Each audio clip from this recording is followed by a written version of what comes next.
Amina, you will let me know when that happens so that we can make sure that people them are ready. Hi, YouTube again. How y'all doing? I told you I was coming back. Let's get Instagram in the conversation because I think it's important that we have a collective understanding about what time we are in when it comes to the politics of white womanhood and the way that the 53% are very much embodied in one Lisa Murkowski. Now, as I mentioned earlier in the show, the big bitch ass bill was passed out of the Senate, but it was so tight. It was so tight that they needed to have shady, smoky eye J.D. Vance come in as the vice president and cast the tie-breaking vote. And we know that Kamala Harris had to do this a lot when the Democrats were trying to move legislation forward and the Republicans were trying to block it. The Senate was split 50-50, so Vice President Kamala Harris had to come in and break the tie. Smoky eye J.D. Vance did the very same thing yesterday because it was a 50-50 split, even though there are 54 Republicans in the Senate. And so that was a real problem for a lot of people because the reason that he was able to come in on a 50-50 split vote and cast a vote was because of one, Lisa Murkowski. And so we got to talk about Lisa Murkowski and the miserly short-sightedness of the 53%. And when I reference the 53%, I'm talking about the percentage of white women who decided to vote for Donald Trump. It might have even been higher in the second term. It was 53%, I believe, in the first term. It might have even been higher in the second term, if I can remember correctly.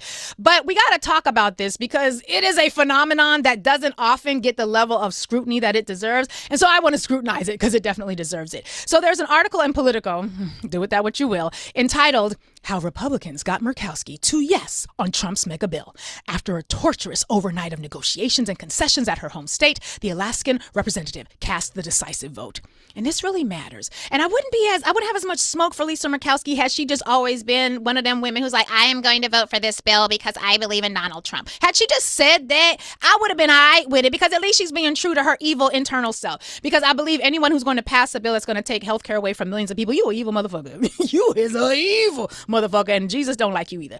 But the article goes into this dramatic retelling of what was happening because up until yesterday, Lisa Murkowski had said a number of things that perhaps I'm considering caucusing with the Democrats, and she had talked about the fact that people in Alaska were really going to suffer and be harmed as a result of this legislation, and she wanted to make sure that she was doing the right thing by the people of Alaska. So we thought that perhaps cooler heads would prevail. Let's look at this Political article to talk about what actually happened. And yes, I will get some more of those calls as well. Here it goes. Y'all ready? Okay. More than 19 hours into a grueling all-night Senate session, John Thune was still unsure if he could lock down Lisa Murkowski. Because again, Lisa Murkowski was saying that I don't know what I'm going to do because I need to protect the people of Alaska. The Alaskan representative, known for her independent streak, remained unhappy with her party's signature legislation. She spent hours and scores of conversations in public, on the Senate floor, and behind closed doors, trying to persuade fellow Republicans to make changes to the massive package. She had warned for weeks that the GOP tax and domestic policy mega bill would cause too much pain for her home state's most vulnerable citizens, and she wasn't backing down.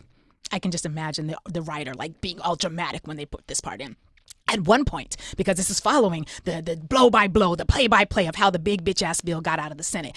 At one point, John Thune did the unthinkable. He entertained pursuing Senator Rand Paul's vote, which Republican leaders had written off weeks ago. Asked around 3 a.m. after his meeting with the Kentucky Republican if he thought Murkowski was a no, Thune dodged. We'll find out. So here's what's important. I don't like Rand Paul. I think he's a miserable human being, and he's part of the reason that the Crown Act is not a piece of federal legislation right now. But Rand Paul do stand on business sometimes when it comes to finances. And Rand Paul is like, hold up, y'all about to cut health care for 11 million people. I mean, 17 million people, whatever, 11, 17 million, it's the same thing. And you're going to basically destroy the economy, and you're going to do all this stuff, and you're going to add $4 trillion to the deficit. He's like, I'm a real conservative hog. That ain't going to work for me. So he was like a no a long time ago. And so the fact that Lisa Murkowski was so unreliable, this white female representative was so committed to not being sure about what she was going to do, very Susan Collins of Maine-like, that they went to Rand Paul to try to persuade him because they thought she was a done deal because she was so committed to defending the people of Alaska. And that's where we were yesterday when we got off air, and that's what happened yesterday in the conversation. Her vote, let's get back to the article. But Murkowski, oops, hold on, I missed a paragraph. Okay, here we go. Her vote was at risk of being out of reach. Sorry, y'all, I put the wrong voice on. Get back into it. Her vote was at risk of being out of reach, especially after the Senate parliamentarian ruled that multiple sweetener provisions to boost Medicaid payments to Alaska and Hawaii violated Senate rules that limit what can pass through the reconciliation process with a simple majority. A subsequent blow to Thune's efforts came early Tuesday morning when the parliamentarian rejected another attempted boost, Medicaid dollars for Alaska.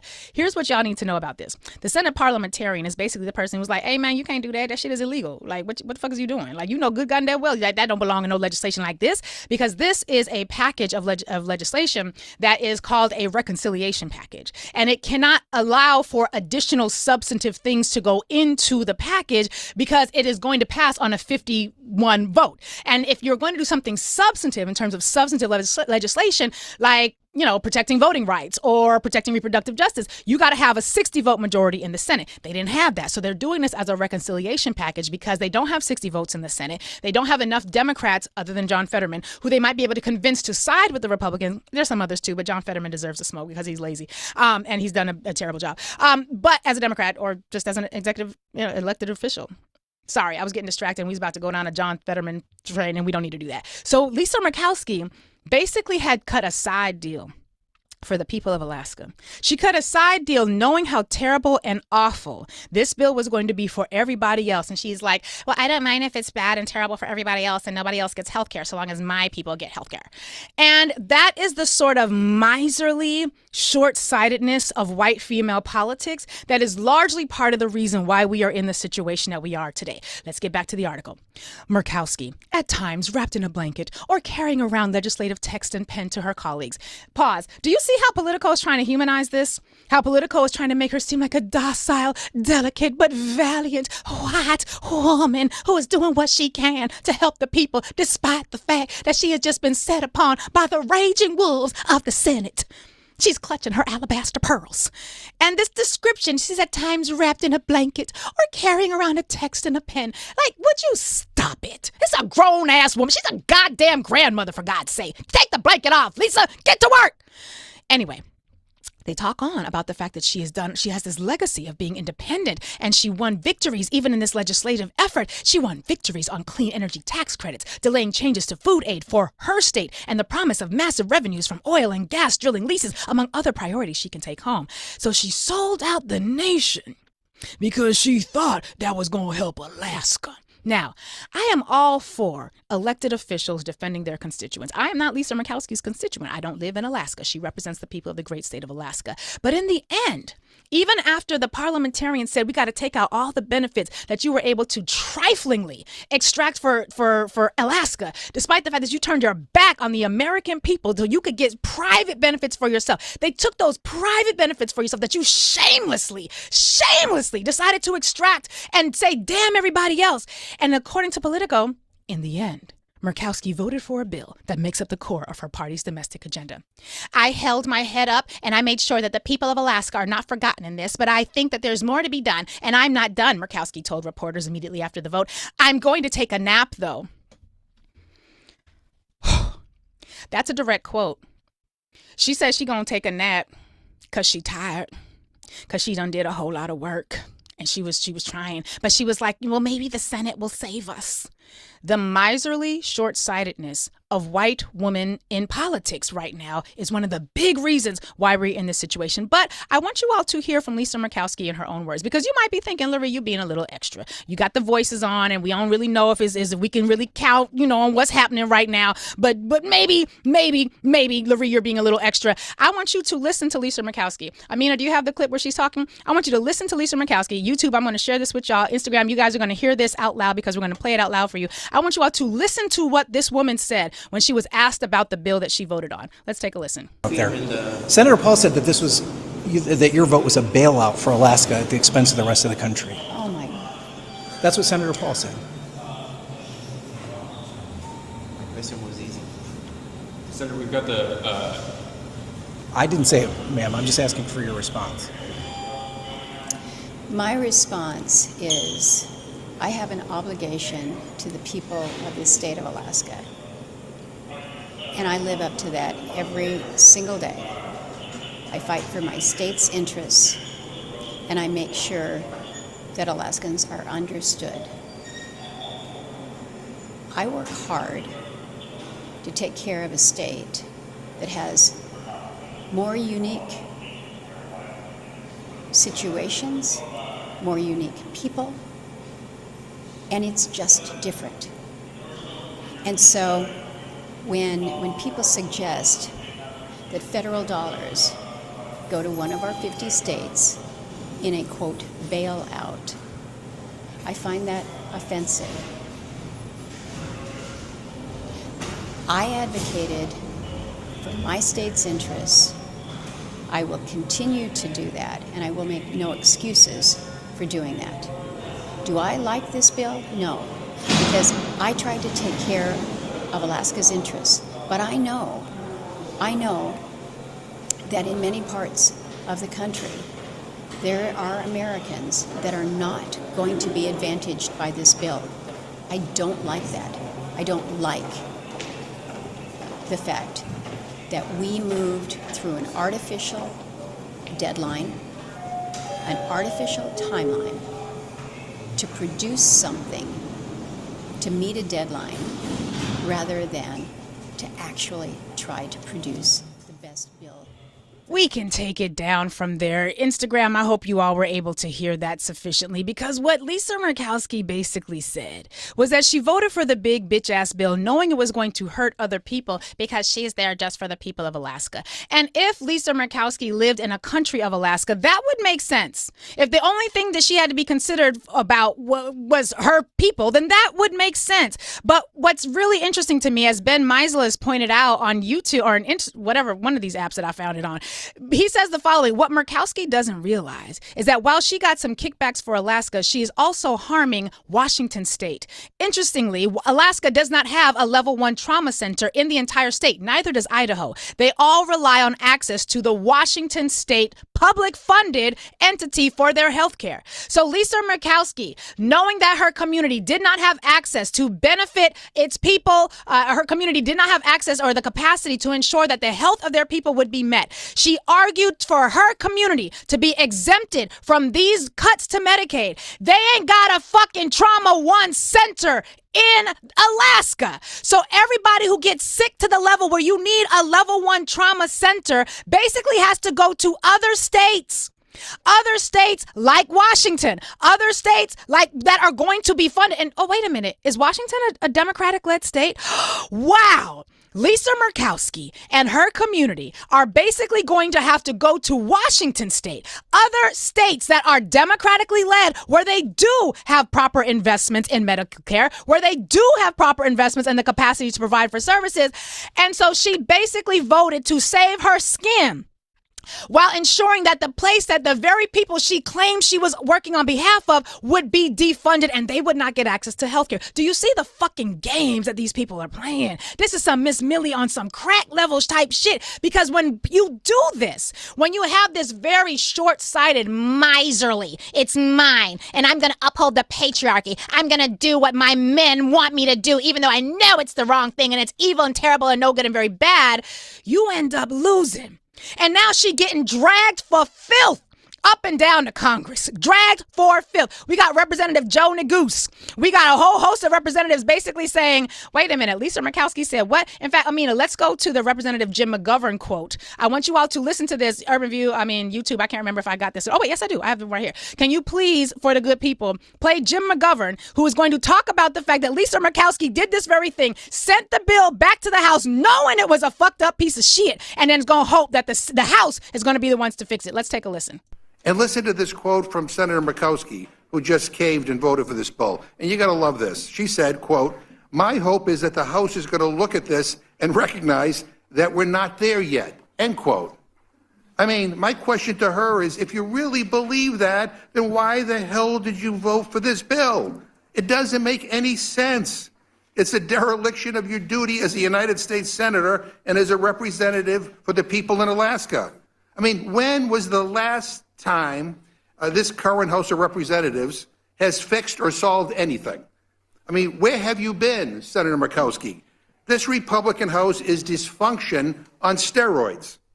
And let me say to my Republican friends, I understand that the Senate just jammed you, but you don't have to be complicit. I get it. I know the Republican leadership and Trump don't want scrutiny.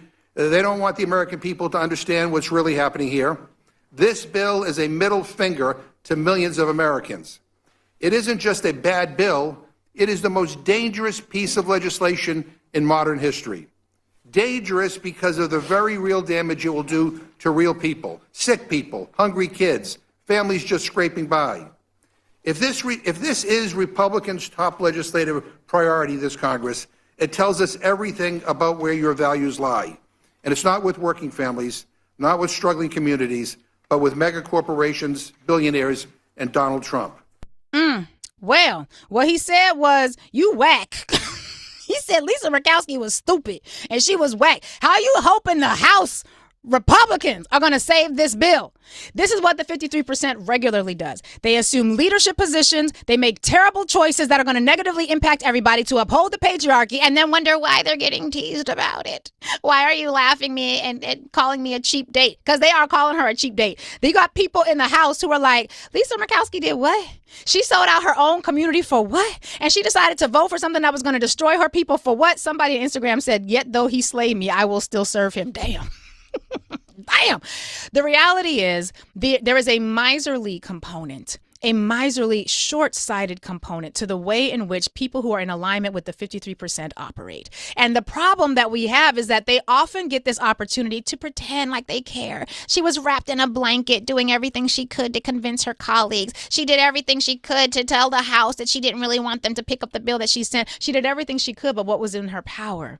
She did everything that she could except what she had the authority to actually do. And what's interesting is we're seeing the repercussions of this all across the country. We've got Governor Andy Beshear. I believe he's out of the great state of Kentucky. He basically said with the passage of the big bitch-ass bill, well, he said big ugly bill, it's bitch-ass. With the passage of the big bitch-ass bill, the U.S. Senate said it was okay to fire 20,000 Kentucky healthcare workers, close 35 rural hospitals in our state, and throw 200,000 people off of our insurance. When that's the reality in a Republican state, Now, we know the Republicans are not going to hold them accountable. That's why Mitch McConnell was able to say, I know you're getting a lot of phone calls about the Medicaid cuts. They'll get over it. They'll be fine because Republican elected officials have very well trained Republican voters to vote Republican no matter what. Because what did Lyndon B. Johnson tell us? That was a white man, if I do recall. Lyndon B. Johnson told us that if you can convince the poorest white man that he is better than the greatest colored man, then you will not, well, you know what, let me find the actual quote because now I can't find it. Hold on. Lyndon, I used to think you have this by heart. Lyndon B. Johnson, quote, poor whites. Let's see what he said because y'all deserved an actual quote. He says, if you can convince the lowest white man that he is better than the best colored man, he won't notice, or she won't notice that you're picking his pocket. Hell, give him somebody to look down on and he'll empty his pockets for you. So what we as the community have to do, our community have to do, is number one, we got to get back on the phones, not with the Senate this time, but with the Congress. And the Congress is not, we got Marjorie Taylor Greene out there talking about, I don't understand how Representative Johnson thinks we're going to have the votes for this. We don't have the votes for this. And I've tried and it's a shit show. Like she literally said that because now that people know about it and people are learning about it, more and more people are frustrated. This is a slow, grueling bitch ass process, but it's a big bitch ass bill. So here we are. I know a lot of people are like, why do we got to do this all the time? This is ridiculous. I hate electoral politics. Well, you could leave the country, but if you're going to stay in the country, you might as well be a participant in the governing structures that are going to determine your access to resources or lack thereof. And so, yes, we got to get back on the phones. Yes, you got to go visit your congressional representatives. Yes, you got to email them. Yes, you got to hit them up on social media. Yes, you got to show up, look at their public schedules and show up to where they at. It is a lot of work. But you know, Malcolm X told us it was the ballot or the bullet. Not enough of y'all went to the ballot. And I don't want to see the bullets. So now we got to figure out what it looks like in the interspace between those two options. Get on the phone. Call your electeds. Download the 5 Calls app. It's called 5, the number 5, and Calls. Download the 5 Calls app. Get back on the line. We got work to do. And frankly, somebody had posted this in my Instagram, and I'm going to say this before we get ready to go to commercial break. They said something along the lines of, well, you know, calling and this, that, and the other. We got to do something else. We got to do something else. And I guarantee you this person who said this had not actually called. There's something else that people are now considering, because I saw a post that Cory Booker put out that said you got to keep calling, you got to keep, doing the work. And yes, we got to do that. I suggest, however, that you also consider looking at some of what the organizers online are saying. We actually had an elected official not too long ago at the federal level, who said something along the lines of people should begin thinking and talking about a general strike. I'm not going out to protest with y'all because we got people like Lisa Murkowski cosplaying like the Democrats are progressive. I'm not going out to protest with y'all. But everybody could stay home. Those who can, not everybody, but those who can stay home could stay home in a general strike. I saw that folks in LA were calling for a general sick out on the 1st of July. I don't know that that actually happened or that there was enough planning or organizing that went into it. I'm just saying there are other things that people can do that are nonviolent, civically motivated, and will not necessarily put you in the crosshairs of having to face down ICE in all of their faux mannishness where they try to put on, desert colored camo to go to Home Depot to pick up mommy and poppy. So I'm not suggesting that we go out and protest, but there's civic engagement, and then there's elevated civic engagement. And if everybody who could stayed home on one day and it was like a general strike, and so the transportation people, like if we did what France does. France does this on a regular basis. They don't like what's happening. The people stay home. And they stay home from work and then they go out in the streets and protest. That last part I'm not suggesting that you do, because ICE, as a part of this bill, is about to have a budget larger than the Marines, as I mentioned just a bit ago. It takes my free black breath away. So we got to figure out what it looks like to resist. There are some very easy things you can do. Calling, phoning, texting, faxing, for those of you who have an e-fax or an actual fax machine. These are all things that can happen. And you should, for those of you who are a little more intentional and want to have a little bit more option to what to do beyond that, start talking to some organizers in your local community. There is a lot of talk right now about why we may have to go into a general strike conversation. I'm not calling for one. I'm just suggesting we should have that as a part of the discussion that we are having off these airways, because a lot of that discussion I can't have on these airways because I don't own these airways, and we all know how that story goes. But in any event, we're going to get ready to go to commercial break. Lisa Murkowski is the embodiment of the 53, 57, whatever the percentage it is. And what we have to remind ourselves of is that we got to call that out, because describing her as a genteel, ladylike person who's trying to convince her colleagues, that's some bullshit. She's a grown-ass woman who got grown-ass needs and grown-ass responsibilities. And if she is too weak and too poor to be in this position to represent her people, then y'all need to do what you got to do at the ballot box and figure it out. But until then, Lisa Murkowski, you are this week's big-ass loser. This was a big bitch-ass bill that you helped to move forward, and I hope that your legacy forever reminds the people of just how sucky of a human being you actually were. And again, I'm coming for her slightly differently because she liked to pretend like she ain't that girl. Baby, you that girl. She that girl. And if you had just been completely honest with the people about how you just wanted this because you did not want to deal with the heat from Trump, I could have respected that, but you lied. And so you get called out. Lisa the loser, Murky Murkowski, as somebody called her. Anyway, Instagram, appreciate you guys. Gotta go. Hope you're well. YouTube, we appreciate you as well. Gotta go again. I know it feels weird. It's twice in one day. It feels very weird. We probably won't do this a whole lot more because the timing does not often lend itself to it. In any event, we are going to get ready to go. And I'm seeing there are more calls. We will go to commercial break.